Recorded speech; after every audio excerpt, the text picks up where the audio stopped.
as an introduction, I could just state that Islamic environmentalism can be found on various levels and exists in a variety of forms, reflecting both the varieties of contemporary Islamic as well as environmental thought.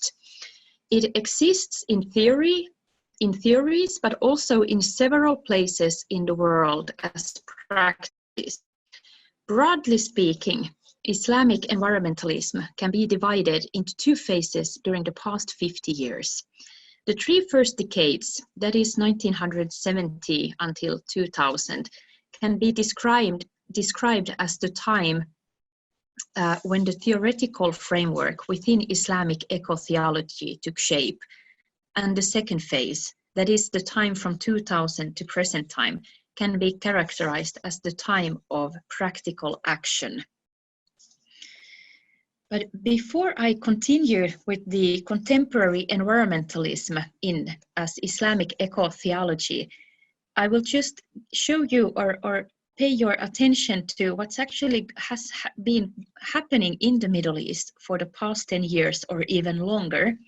So when we look at the environment, there has been a massive degradation of already limited natural resources of water, land, and biodiversity. There are also serious climate change implications, as well as lack of economic and social development. And this region also has a higher birth rate compared to many in the developing countries. And when we add political unrest, wars, and civil conflicts, it's not a very nice outcome. And as an effect, there's a high unemployment, especially of the youth, which has led to brain drain due to migration. So the outcome is not very nice. And just to show you, those of you who like to visualize very complicated aspects. So when we talk about one thing, for example, serious climate change implications, it's all related to so many other aspects, and you can see the arrows going back and forth. But what we can add to this is that one of the difficulties is, of course, when we talk about the Middle East, is the insufficient regional cooperation, which doesn't unfortunately make the work any easier. But I would also like to pay your attention or draw your attention to 2 surveys that's being conducted concerning climate change in the Arab countries. And one is conducted in 2009, and already over 10 years ago, we could see that most of the people participating in this survey answered that they believe the climate is changing, and that it does have severe actions or implications on human activities, and so on. I won't go into detail with all of the numbers, but if you're interested, I do recommend that you look into these 2 surveys. But what's interesting here is that when we look at who answered this previous survey, so they are mainly male and highly university educated, coming from an average family income. So that's of course also important to think about who answered the surveys. But then there's another interesting survey conducted in 2018 or published in 2018 that was looking into how different religious leaders were seeing or preserving climate change. And one of the outcomes were that around 4/5 perceived humans to be partially or mainly responsible for ongoing climate change. And 53% of the surveyed Muslim leaders believed that the effects of the climate change will probably or very likely lead to the end of the human existence on Earth. So these are actually very surprising or interesting outcomes. And just to be very short here, but the main causes that were believed to cause the climate change were industrial production and deforestation. And the importance of this service for my research, but also in general, is that religion has an important role to play in politics related to climate change, but also that Islam offers a very important set of values and principles that can help to preserve the earth and address the problems of climate change. And these are actually these set of values that we also will look into in this presentation. But very central concepts are stewardship, that is khalifa, balance, mission, and tawhid, unity. So one way to contemplate Islam and ecology is to comprehend the environmentalism as a loose global movement that can be called eco-Islam. Individuals, local groups, and societies are all part of this worldwide network that promote a greener, that is a more environmental friendly way of life, economy, and nutrition. Islamic environmental discourses draw from a spectrum of contemporary Islamic and environmentalist discourse. For example, social justice, human development, poverty alleviation, governance, and economic systems. Other types of discourses also blend in, for example, universal, global ethics, human rights, social justice, globalization, Western imperialism, and capitalism. The internet is a central tool for eco-Islam as it enables to access to sources and the possibility to establish links that would have remained invisible 10 to 15 years ago. This might partly explain why Islamic environmentalism has remained relatively invisible until recently. Contemporary Islamic environmentalism can also be divided, according to Anne-Marie Schwencke's model, into 7 categories. These are theological and Islamic law, which have dominated the Islamic environmental scene for the first 3 decades. Practical conservationist, that is land and water resource management and nature conservation. Mystical philosophical nature or eco-philosophy, what Schwencke also defines as green mysticism. And reform of science and technology, also called Islamic ethical science. Social political reform, also called as eco-Islamist. Green lifestyle, very often called as Green Deen, which started in the US in 2010. And the last one, finances and economics. There are documentations of the human-nature relationship within Islam deriving at least from the 10th century in form of the Encyclopedia of the Brethren of Purity, that is a compendium of 52 epistles. One of these epistles deals with the question of human superiority over animals when the animals were put on trial, where the animals put humans on trial. However, the modern Islamic environmentalism derives from the 1960s, when a broader awakening concerning environmental threats took shape in the West.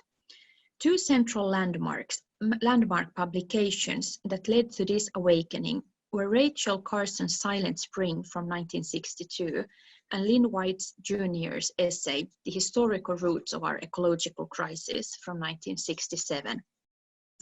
One of the central arguments in White's reasoning was that it is the Jewish Christian tradition of philosophy that is to be blamed for the environmental destruction.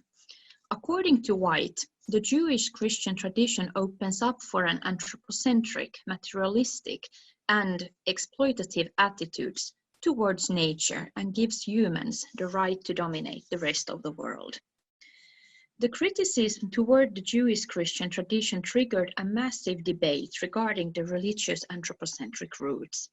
The first one, and for a long time the only one, to answer the critic from an academic Islamic point of view from the West was Syed Hossein Nasr. Nasr published his book Man and Nature in 1968 and has ever since that returned to his central thoughts concerning religions and nature, that the real force to blame for the environmental destruction is the modernization, not the religions. According to Nasser, it is only the sense of holiness that can save the world. Instead of blaming the monotheistic religions, Nasser sees the solution in the authentic religions, which, according to him, contain valuable wisdom that could provide the humans a way out of the destruction. In Islamic thinking, all knowledge derives from God, and therefore, in Nasser's argumentation, the Western way of thinking can be criticized as a limited understanding of the sense of holiness.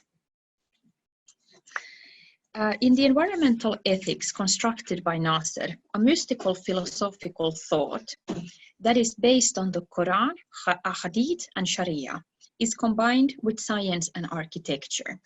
The central features of his environmental thinking are the sacred quality of nature, the inherent balance and orderliness of the universe at all levels of existence, and the significance of mankind in this grand divine scheme. The Islamic law, Sharia, contains, according to Nasser, both concrete laws and principles for the regulations needed to confront the environmental crisis.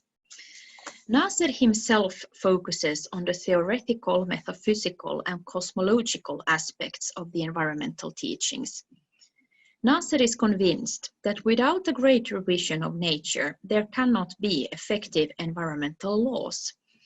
On the same time as Nasser is considered to be the founding father of the Islamic environmental thinking, he is also controversial due to his perennial views of other religions, his mysticism, his Shiite roots, and ties to the Persian regime.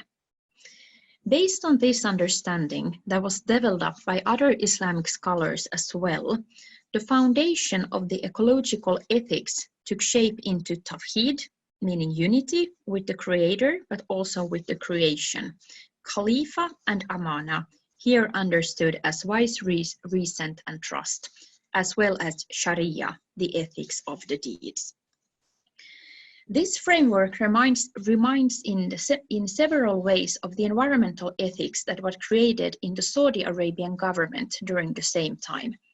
In 1981, the government commissioned the King Abdul Aziz's University to develop environmental principles. The implementation, was argued, would be more effective when these were based on cultural and natural heritage.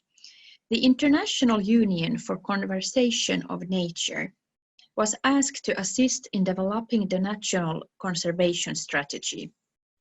In the 1980s, several Muslim governments started to develop environmental policies and created environmental departments, often on a secular Western base. During the same time, large environmental and conservationist organizations, such as World Wildlife Fund and IUCN, started to involve the faith communities of the world religions for environmental protection. The Saudi initiative resulted in the first Islamic statement regarding environmental issues from an Islamic perspective, and in 1983, Islamic Principles for the Conservation of the Natural Environment was published. Later, these principles were republished several times and re-edited in 1994.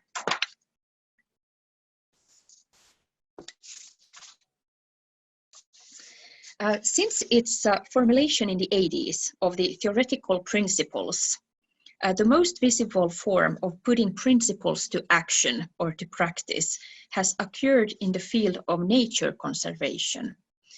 IUCN and WWF continue to play an active role in this field. In 1995, the Alliance of Religions and Conservation was established by WWF to coordinate the work of the world religions on environment and conservation. These so-called secular organizations were convinced that the religions had a significant role to play in nature conservation programs. A second type of international Islamic engagement with environmental issues is closely tied up with the interreligious and interfaith dialogue movement. In 1998, Iran started to actively engage in the common ground discourse. Sayed Mohammed Khatami and Massoumeh Ebtekar were the primary players in this process. In 2001, Iran, the UN, and the United Nations Environment Programme organized a major international conference on environment, religion, and culture in Tehran. The 2001 Tehran Declaration on Environment, Religion, and Culture stressed that, I quote, moral and religious obligation to provide for future generations as a healthy environment as the one we inherited, end of quote. The 2000 Saudi-initiated Jeddah Declaration on Islam and the Environment that would lead up to the 2002 Islamic Declaration on Sustainable Development was mentioned in the Tehran Declaration, but after this, these two tracks took separate turns. The Tehran Conference introduced a new voice to the Islamic environmental discourse, that is Massoumeh Ebtekar. She was the first female vice president of Iran and worked as head of the Department of the Environment during 1997 to 2006 and was actively contributing to integrating sustainable development in Iran's development policy. She is also a considerable force in the reformist movement in Iran. Ebtekar explained how she finds her inspiration for environmentalist work in Persian mysticism, in particular by Mullah Sadra. In her view, Sadra expounds a path of inner development that enhances peace of mind and heart. These are qualities that, according to her, and I quote again, leaders need before they could promote peace with nature and with other human beings. End of quote. She emphasizes the close interrelationship between spirituality, peace, and the environment, the feminine deficit, and the lack of compassion in the world today. At the turn of the century, a global Muslim civil society started to organize, largely triggered by the 2002 Johannesburg World Summit on Sustainable Development. One of the key players of Islamic environmentalism and one of the most active Islamic eco-activists of today is Fazlun Khalid. In 2005, Khalid established the Islamic Foundation for Ecology and Environmental Sciences, which mission is to work towards the revival of Islamic environmental norms. IFEES is generally in favor of a pragmatic and practice approach, such as the Muslim Green Guide that was launched in 2008, offering the tools for Muslims to reduce carbon emissions at home. Another example is a campaign that targets mosques to become green eco-mosques. However, Khalid's essays and publications also reveal a more radical eco-Islamist discourse. At the Muslim Summit in 2002, that is 6 years before the financial crisis, he presented his severe criticism of the banking system and the debt crisis, which, according to him, was the root of all evil in the world. The social political reform, also referred to as eco-Islamist, plead for more radical reform. With radical in this sense is meant that it is focused on a radical reform of lifestyles, financial, economic, social, and or political governance systems. These approaches blend social, political, Islamist, and radical environmentalist thought. The discourse of eco-Islamist is often theoretical, but includes ideas that have been put into practice.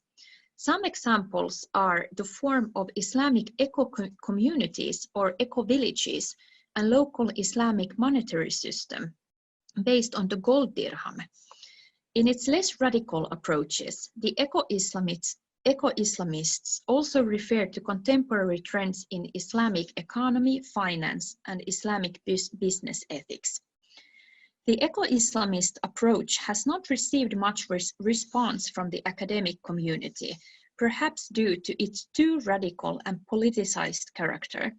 The academic religion and ecology community appears to prefer the more mystical and spiritual versions of Islamic environmentalism. However, even Nasser, the key representative of a mystical philosophical approach, is essentially promoting radical social reform. The development of the Green Deen movement is one example of contemporary additions to the Muslim environmental movement. Ibrahim Abdul Matin coined the term Green Deen, that is Green Islamic Lifestyle, in 2010, that is about how principles translate to practice and civic actions. Combining issues of environmental protection, social justice, and sustainable development. Abdul Matin outlines a pragmatic and practical green lifestyle guide for his fellow Muslims. It is an example of a specific type of discourse that focuses on greening lifestyles and the economy, but is not as political and radical as the eco-Islamist agenda. Abdul Matin does not propose any radical system changes and clearly favors a gradual reform of the economy which, in his views, needs to transform into a green economy. Highly interesting developments on the intersection of Islam and the environment are occurring in the fields of finance, economic, commerce, and trade. Most reflections on Islam and the environment or sustainable development emphasize the relevance of Islam for nature conservation and environmental protection. Some of the authors, such as Khalid, however, expanded the scope and also criticized the often Western global economic and finance system, which are seen to be the root cause of the ecological crisis. They propose Islamic systems as viable alternatives. The financial crisis also boosted Muslim confidence in propagating the benefits of Islamic systems. The Islamic finance sector started to develop in the 1970s, and although heavily debated and criticized, it flourished in the recent decade.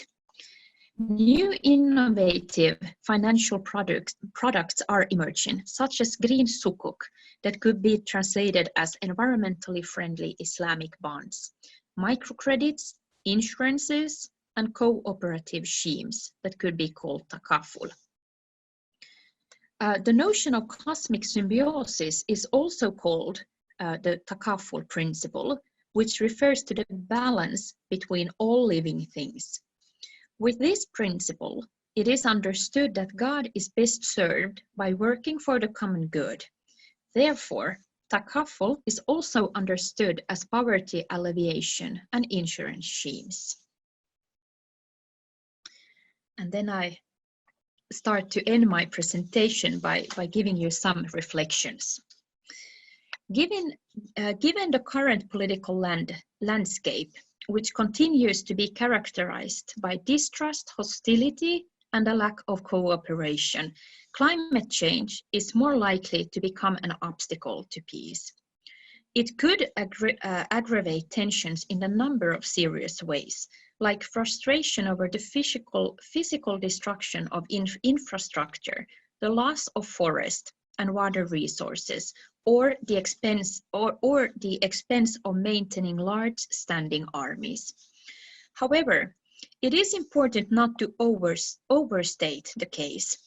Climate change will not be the only factor in future conflict, just as it is not the only factor in the changing availability of natural resources.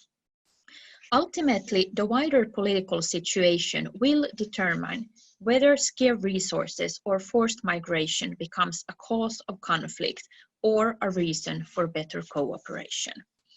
Environmentalism in the Arab and Muslim world cannot only be explained through political order or mistrust between neighbors. I believe the structure between city and countryside plays a role in the understanding of the situation of environmentalism in this region. Historically, Islam was established in the cities. Political and religious powers resided in the cities, and around the seat of power, the market grew up. However, in the Muslim world, the cities did not have the same function as in Europe, and the city elites did not manage to change the power relations, which were deeply rooted in the country. The Arab Muslim cities have always suffered from the limitation of the fact that economic and productive organization was subject to political powers and its needs. This structure partly exists still today, and therefore it might not be surprising that environmentalism is mainly rooted in the cities and does not have strong support on the countryside. And if you still allow me to show one more slide, this is the last one. As Catherine kindly explained in the introduction, I did live in Beirut, in Lebanon, and while I was there, I conducted some of the field work for this research. And here is one quote with Elias, who works for an organization called Association for Forest Development and Conservation. And if you allow me to read this, I think this summarizes the problems on the practical level very well. So the question I put that this could answer is, how is it to work with environmental questions in Lebanon? Right now, it is not the #1 priority. Because there are other issues such as the Syrian crisis and the refugees. The international donors shifted focus from supporting the Lebanese community to support the Syrian refugees. In general, there is a growing awareness of environmental awareness, but the country of Lebanon has other issues. In Europe, the environment became important when there was a certain economic level achieved, and then you can focus on the environment. AFDC and other environmental groups takes to highlight environmental issues as much as possible, but it is always the challenge of the multitude of problems. Thank you very much.